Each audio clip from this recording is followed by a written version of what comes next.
আসসালামু আলাইকুম ভিউয়ার্স। বাণিজ্যিক মিটারের আবেদন আপনারা কিভাবে করবেন, অনলাইনে আবেদনটা কিভাবে করবেন, A to Z প্রক্রিয়াটা আমি আপনাদেরকে দেখাবো। আমি মিটারের আবেদন লিখে সার্চ করলাম, করার পর প্রথম যে লিঙ্কটা আসছে ওই লিঙ্কটাতে প্রবেশ করলাম।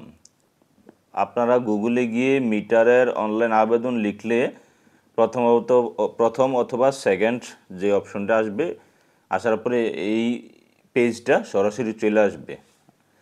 আসলে নতুন আবেদন ক্লিক করার পর আপনারা এখানে সিলেক্ট করবেন। আমারটা ব্রাহ্মণবাড়িয়া পল্লী বিদ্যুৎ সমিতির আন্ডারে। তারপর জোনাল অফিস এখানে দিমু কসবা সদর জোনাল অফিস, আমার এরিয়া এটা। তারপর বাণিজ্যিক লিখব। এরপরের ধাপে কি বাণিজ্যিক মিটার লিখব। এখানে প্রথমেই লিখব এটা দোকানের জন্য নিচ্ছি, দোকান লিখে দিলাম। তারপর আবেদনকারীর নাম অর্থাৎ কার আইডি কার্ড দিয়ে আপনারা আবেদন করবেন, এই দোকানের মালিককে, কার নামে মিটারটা বসবে, এটা এখানে লিখবেন, টাইপ করবেন। আমি আগে একটা আবেদন করছি এই নামে, এই জন্য নামগুলো এখানে আছে। আমি দোকানের অর্থাৎ প্রতিষ্ঠানের নাম, আবেদনকারীর নাম, পিতার নাম, মাতার নাম লিখলাম, জন্ম তারিখটা লিখলাম। লিখার পর জাতীয়তা বাংলাদেশ, এখানে জাতীয় পরিচয়পত্র নাম্বারটা লিখতে হবে। তারপর এখানে মোবাইল নাম্বার লিখতে হবে। মোবাইল নাম্বারটা অবশ্যই অ্যাক্টিভ থাকতে হবে, সচল থাকতে হবে। ওরা অফিস কর্তৃপক্ষ যখন তদন্ত করতে যাবে এই নাম্বারে ফোন দিবে, যদি এই নাম্বার বন্ধ থাকে তাহলে কিন্তু ক্যান্সেল করে দিবে। এখানে টিন সার্টিফিকেটের নাম্বার থাকলে দিয়ে দিবেন। স্থায়ী ঠিকানা দিবেন, স্থায়ী ঠিকানা দিয়ে যাবেন। আপনারা এই ঠিকানাগুলো ফিল আপ করবেন।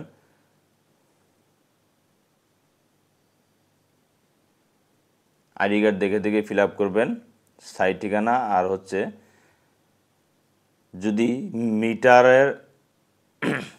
মিটার স্থাপনের ঠিকানা আর স্থায়ী ঠিকানা এক হয় তাহলে টিক মার্ক দিয়ে দিবেন, টিক মার্ক দিয়ে দিবেন। আইডি কার্ডের যেখানে ঠিকানা থাকুক নো প্রবলেম, আপনি আপনার জমির পর্চা অনুযায়ী ঠিকানা দিবেন। অর্থাৎ যেখানে মিটার বসাবেন ওই জমির ওই জায়গার তথ্য লাগবে, অর্থাৎ পর্চা, খতিয়ান অথবা দলিল, এই কাগজ ডকুমেন্টসগুলো দিতে হবে। আইডি কার্ডের ঠিকানা তো অনেকের অনেক জায়গায় থাকে। তারপরে এখানে অপশনটাতে নিজ দিবেন, জমির আইনগত মালিক অর্থাৎ আইনগত নিজ অবলিক পৈতৃক, এখানে নিজ দিবেন। জমির আবেদনের মালিককে, আপনার বাবার নামেও যদি কাগজপত্র থাকে আপনি নিজ দিয়ে যান, নো প্রবলেম, আপনি আইনগত মালিক, আপনি নিজেই।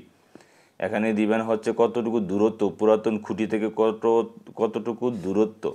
এখানে দিবেন হচ্ছে মিটারের হিসাব নাম্বার এবং অ্যাকাউন্ট নাম্বার, হিসাব নাম্বার এবং অ্যাকাউন্ট নাম্বার। এখানে একটু জটিলতা ফেস করতে হয় আপনাদের। তো এখানে মূলত যেমন আমার কসবা এরিয়ার একটা হিসাব নাম্বার, এটা না দিলে অন্যগুলো দিলে কিন্তু আবেদন নেয় না। আপনার পাশের হিসাব নাম্বার, পাশের মিটারের কাগজ দিয়ে মিলানোর উপরও কিন্তু এখানে নিতে চায় না। তো অন্যান্য উপজেলা, অন্যান্য ডিস্ট্রিক্টের জানি না, চেষ্টা করবেন। আমি 1 কিলো ওয়ার্ডের জন্য আবেদন করতেছি, 1 কিলো মিলেই নেবেন। 1-এর উপরে গেলে 2 কিলো ধরে নিবে, 1-এর একটু কম হলেও নো প্রবলেম, একটু কম হলেও সমস্যা নাই। এগুলো মিলেই দিবেন, তাহলে হবে। আপনার যে এখানে যে শুধু ফ্যান আর লাইট, পাওয়ার সকেট, সাধারণ সকেটেই দিবে এমনটা না, এটি জাস্ট খালি ওয়ার্ডটা মিলানোর জন্য আমি উপরে এই তথ্যগুলো দিছি।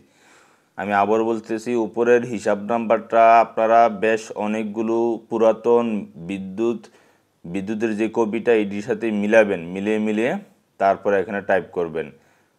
প্রথম 7টা ঠিক রেখে পরে এগুলো চেঞ্জ করে দেখবেন।